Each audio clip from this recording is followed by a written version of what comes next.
In this demonstration, we took a paint can and drilled a hole in the top and one in the side near the bottom.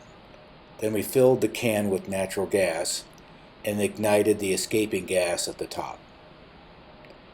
We observed changes in both the size and the color of the flame over the next 3 minutes. Portions of the video were clipped out to make it a bit shorter in length.